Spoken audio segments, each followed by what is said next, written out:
Assalamu alaikum everybody. Welcome to another study session on the Qur'an study channel. Today's topic is a very important one.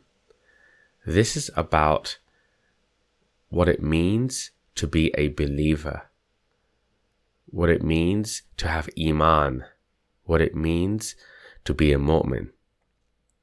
Now, many of us claim to be believers. We claim to believe. Now, in the Qur'an, one of the things we find is that there is a link between being a believer and the heart. And that is what we're going to study through the Qur'an today.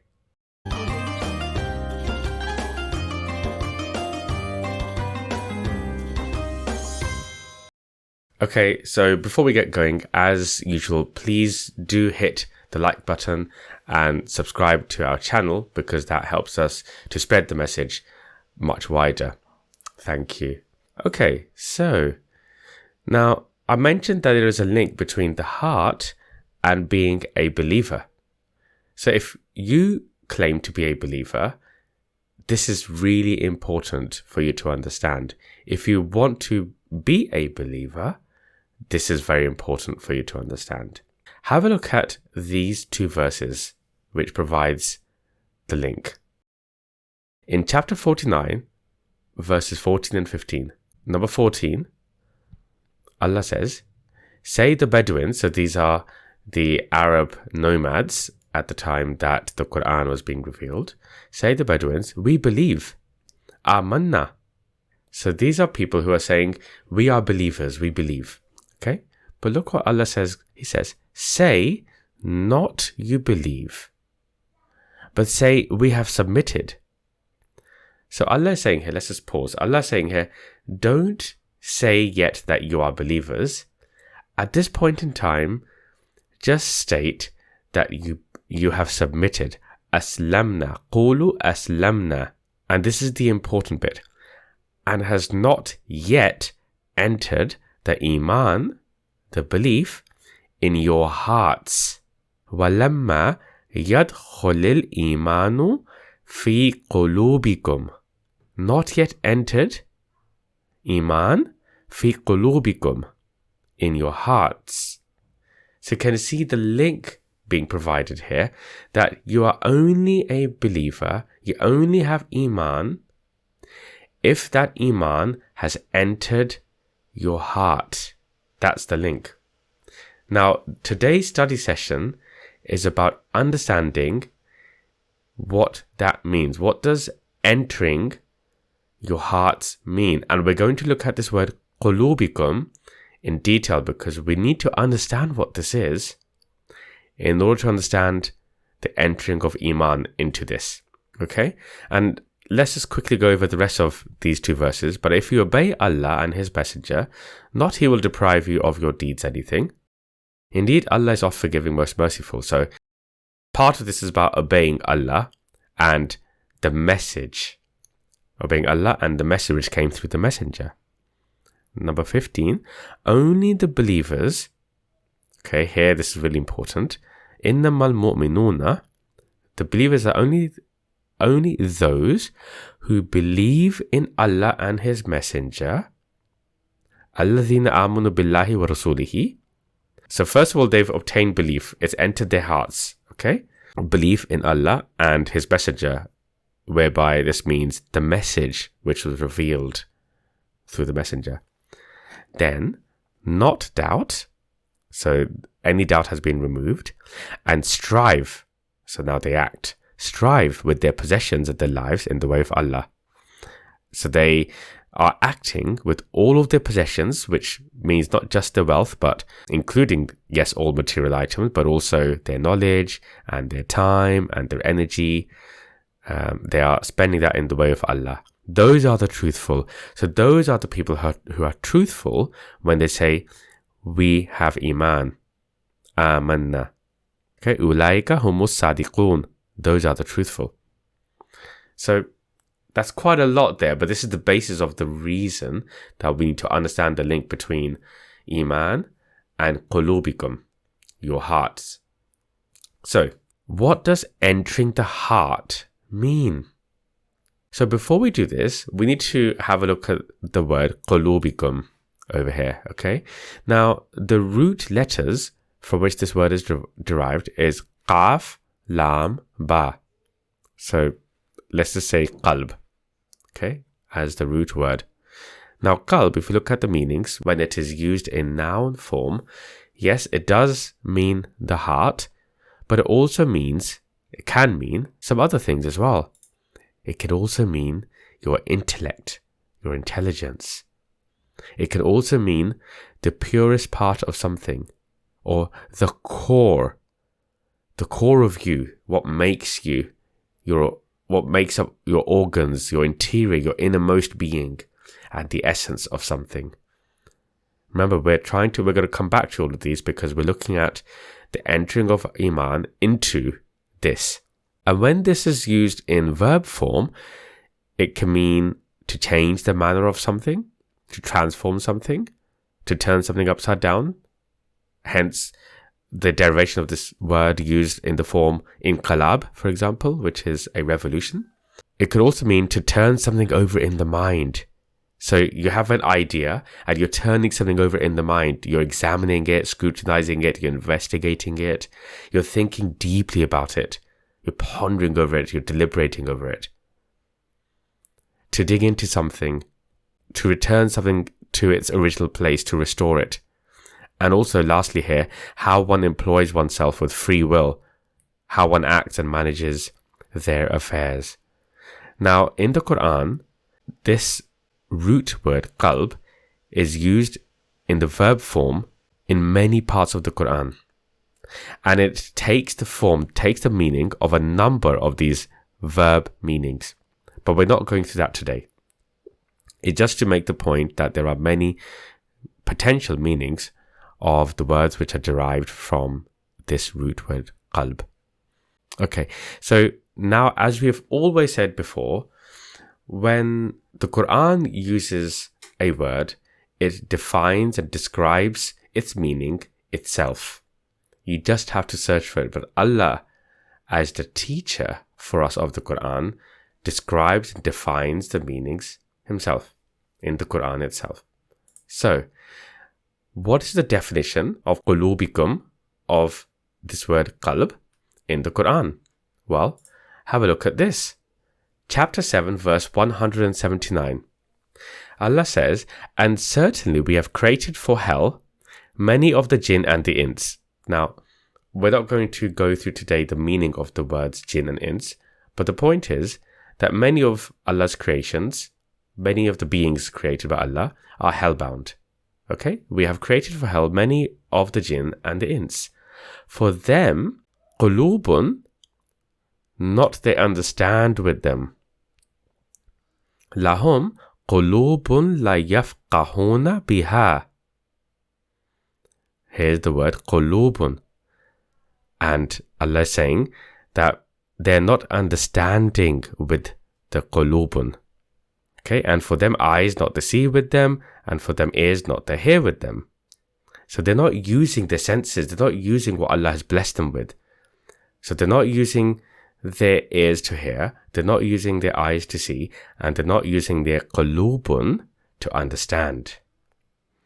Those like cattle, nay, they're more astray. So Allah is saying those people, they are so astray because they're not using their qulubun, their eyes, their ears, and they are hellbound. So can you see, we're starting to get an understanding of what qulubun is.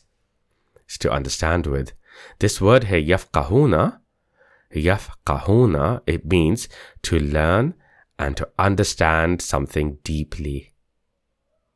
So this qulubun is something that we have, which we are meant to use to learn and understand deeply. Okay, now let's have a look at another verse, chapter 22, verse 46. So have not they travelled in the earth, and is for them qulubun to reason with, or ears to hear with. So qulubun is to reason with, and the ears are to hear with. Qulubun yaqiluna biha. that word qulubun. And here yaqiluna. So before, in the previous word, we had yafqahuna, to understand with, learn and understand deeply. And here Allah is saying yaqiluna biha. This word yaqiluna, we understand another derivation of the root word here, aql, your brain, your mind. But yaqiluna means to use reason, to use logic and your common sense. So here in these two verses, Allah is defining what qulubun is. It's something that He has given us to understand with, to learn something with, and it's something He's given us to use reason, to use our logic and common sense. And Allah is saying that don't people use this? Why don't they use them? Those people are astray, like as if they're not using their eyes and they're not using their ears. This is really interesting.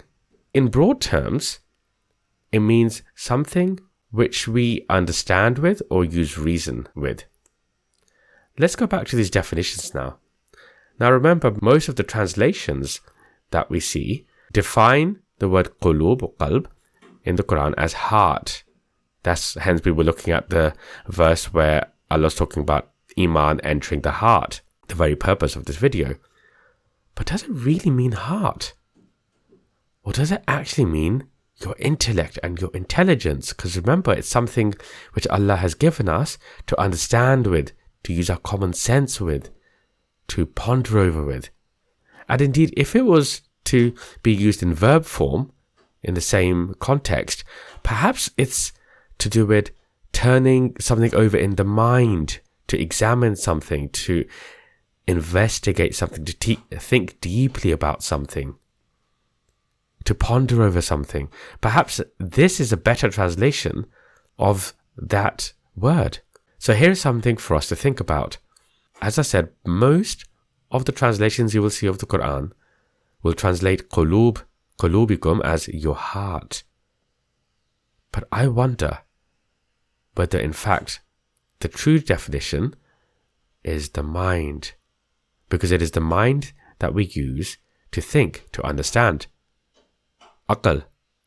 Something to think about. Now, I don't particularly have an issue with people who will claim that it does mean the heart, not least because modern science tells us that the heart itself contains a very high number of neurons, which indicates that the heart can and does think.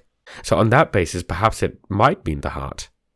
So I don't have an issue with it as long as it is understood to be the matter which allows you to understand, to use your common sense and logic, and to think over things. But if we go back to this verse, 49:14, where we said, Allah says, and has not yet entered the iman, belief in your hearts. Personally, for my own understanding, I prefer to call it your intellect. Now, as I said, I personally have no issue if people argue that it is the heart and it is the heart that thinks. But personally, I prefer to call this intellect, qulubikum, your intellect. Now let's move forward. What happens if iman, if belief, does not enter your qalb, your intellect or heart, if you choose to translate it as such? What are the consequences? Well, we've already seen, for example, that you cannot claim to be a believer if it has not entered your qulub. We've already seen that. We've also seen that if people are not using their qulub, then they are hellbound. They are more astray than cattle. So we've seen that as well. But what else? Now, before we do this, if you're finding this video useful and interesting, as always, please do hit the like button and please subscribe to the channel, because it really does matter. It really does help to spread important messages such as those that we are presenting today. Thank you. So let's go back to this now. Okay, have a look at these verses here. Chapter 17, verses 45 and 46. This is what happens if iman is not entering the qulub. And when you recite the Qur'an, we place between you and between those who not believe, remember, because it has not entered your qulub, so you are not really a believer. We place between you and between those who not believe in the hereafter a hidden barrier. So there's a hidden barrier that's formed between the recitation of the Qur'an and the recipient of that message in the Qur'an. There's a barrier. You cannot receive that message. Number 46, and we have placed over their intellect, وَجَعَلْنَا عَلَىٰ قُلُوبِهِمْ, we have placed over their intellect coverings, أَكِنَّةً. What is this? What is the covering? أَنْ يَفْقَهُوهُ, preventing them from understanding it. So, those individuals who are unable to believe, over their qulub, their intellect, a covering is placed. It is formed, which prevents you from understanding the message, the Qur'an. And that's why, or understanding the process by which the Qur'an and iman can enter your qulub is so important, because if you do not understand that, and if you do not let it enter, then a covering is placed upon your intellect, your qulub, and you will never be able to understand the Qur'an. And here we are talking about the Qur'an. And when you recite the Qur'an, وَإِذَا قَرَأْتَ الْقُرْآنَ, can you see? That is the consequence. In effect, we are doomed because we are unable to understand God's guidance. So this is very important. And here, يَفْقَهُوهُ, remember we looked at this word, to understand something deeply. Well, you are prevented from understanding it. And have a look at this one. Very similar. This is chapter 6, verse 25.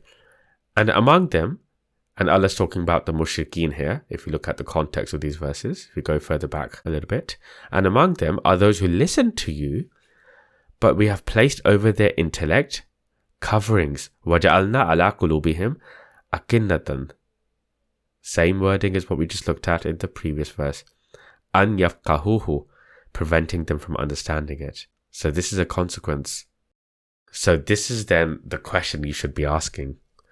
What should we do for iman to enter our qulub, the intellect or the heart, if we choose to translate it as such? Well, Allah answers this question for us as well. Look at this. Chapter 47, Surah Muhammad, verse 24. أَفَلَا يَتَدَبَّرُونَ الْقُرْآنَ أَمْ عَلَىٰ قَلُوبٍ أَقْفَالُهَا. Then do they not ponder, yatadabbaruna, over the Qur'an, or are there locks upon their qulub, their intellect? Now this is a rhetorical question here.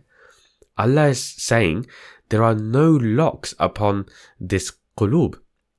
You have free access to it. You do not need to find a key to open the qulub. It is open. It's not locked. So Allah is saying, open your qulub and ponder over the Qur'an. Open it. Access it. Access your logic, your common sense, your ability to think and understand and ponder. This word yatadabbaruna, it means to think, to meditate upon something, to endeavor to understand something, to explore what might be the result of an issue if you followed a particular ideology, to give something deep thought. So Allah is saying that use that ability upon the Qur'an. And if you don't, Allah is saying, well, is it locked away? Have I locked it for you? He's asking a rhetorical question. The answer is no. We have full access to the intellect, the ability to understand. This is a step that we need to take. We need to open our intellect, open our minds or our hearts to the Qur'an. That means we need to spend time on understanding the Qur'an. We need to understand this.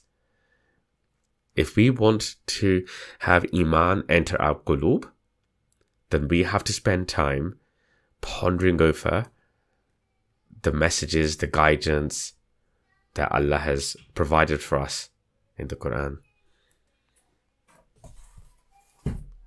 Ask yourself a question. Do we do that? Do you do that? we live in a community where people claim to be believers quite easily. But do we actually ponder over the Qur'an? Do we use our common sense when looking at the Qur'an, when reading the Qur'an? Do we make things make sense for ourselves? Belief will not enter our qulub until we do that. Have a look at this verse as well. This is really important. This is about individuals, a group of people who were disobedient, who were not following the message. Allah says here, and when we took your covenant and we raised over you the mount, hold what we gave you with firmness and listen. So Allah is saying here that we took a covenant and we said, hold on to what we gave you. In other words, our revelations with firmness and listen. Listen to the revelations. They said, we heard and we disobeyed. And they absorbed in their intellect the kaf because of their disbelief. وَشْرِبُوا فِي قُلُوبِهُمْ الْإِجْلَ بِكُفْرِهِمْ. So they absorbed. So rather than absorbing the revelations of God, they absorbed the kaf. Now the kaf here is signifying or symbolizing anything that they were serving other than God. So that could be people or an ideology, or they could be serving their own egos, their own selfish desires, Satan. So the kaf is being used here as a word to signify their servitude to something else other than God. And the point here is that they absorbed that instead of the revelations that were upon them. They absorbed that rather than the revelations. So here, what we can learn from this is that not only should we be using our qulub to ponder over the Qur'an and making sense of it and understanding and meditating over it, we must then absorb it into our lives, make it real. That is absorbing. When you fully understand it, because what happens is when you absorb it, then that will remove any doubts in the truth of the message and the path you must take. Let's now bring it all together again and summarize practically what we have learned. First of all, I hope you can see why this is such an important topic about iman and the entering of iman into our qulub. So the first thing is that we cannot be a believer, a mu'min, until iman has entered the qulub. I'm referring to this as our intellect. So what should we do? There are 3 practical steps. The first is to open up our intellect and ponder over the revelations of God, because Allah is saying there's no lock. Allah has provided this to us, to which we have free access. And we have to explore and investigate the revelations of God. We have to reflect upon it, ponder over it, understand it deeply, and we have to use our logic and common sense to make it all make sense to us. We have to see the wisdom, and then we have to absorb it into our intellect. Because once it is absorbed, we ourselves will reach a conclusion of there being no doubt in the truth. Do you remember this we looked at right at the beginning? And this is what encouraged us to have a look at the link between iman and qulub. And in verse 15, here Allah says, remember, only the believers are those who believe in Allah and His Messenger. Then, once they've absorbed it and they believe, no doubt. Then no doubt. You have no doubt. You have utter conviction. And then you act, you strive with their possessions and their lives in the way of Allah. So going back to this, the third step is to act and strive in the way of Allah. These are the 3 practical steps that we have to take in order for us to be able to say that we are believers, that we are mu'min. What should we not do? Now, these are the signs of us not having iman. So this is also important to understand. Firstly, it's very clear that we must not establish blind faith. That means that we can't say we believe, as the nomads were claiming. We can't just simply claim that we are believers without any basis. We can't be born into a household which claims to be Muslim and say, we were born in this household and therefore we are believers. No. That's blind faith. You haven't thought about the message. You haven't thought about what you are believing in. So we must not establish blind faith. And you just consider currently in our communities how many people claim to be believers on the basis of blind faith. We must not reflect on God's revelations, not use our God-given intellect. Allah has given these to us. We must reflect on the revelations from God. So if we are there not spending time to reflect on the revelations of God, if we're not pondering over and making sense of the Qur'an, the revelation from God, then that is an indication we're not even opening ourselves up to let iman enter our qulub. So how can we be mu'min? We must not disobey the revelations. If we are disobeying God's revelations, that indicates that perhaps we do not understand the revelations, or that there is some doubt in the revelations in our qulub. It has not entered our qulub. One of the things that the Qur'an does, and this was mentioned in some of the verses we looked at today, is belief in the hereafter. Now, when Allah talks about belief in the hereafter, part of that is about understanding that our lives will end, so we have a limited time on earth, and that there will be consequences for the actions we take in our lives. So that is part of the belief in the hereafter, that there will be consequences. You can't just live your life here and cause corruption across the earth and think there are no consequences. So we must not act as if there are no consequences of bad deeds, as if our lives will not end, and as if we will not be accountable for all of our actions. We must not prefer the life of this world to the hereafter. In other words, we must not give in to the satanic urges, the natural instincts to do bad that we have in ourselves. We must not give in to our ego for short-term satisfaction. Example, by giving into greed or selfishness, the hoarding of God's blessings upon us, not giving. These are all signs that iman has not entered our qulub. On such people, there is a covering over the intellect, so they cannot understand the revelations. And so these 3 steps have come from the Qur'an. It's not something which I have made up.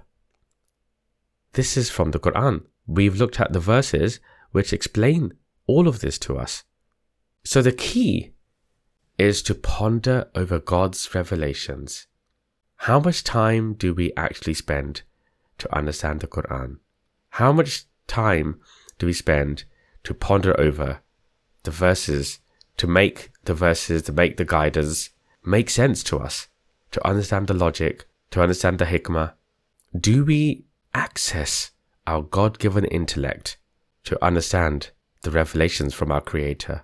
Because as we said right at the outset, if we are not doing that, if we're not accessing our intellect, then as God says, do not claim to be a believer. I hope you found that useful.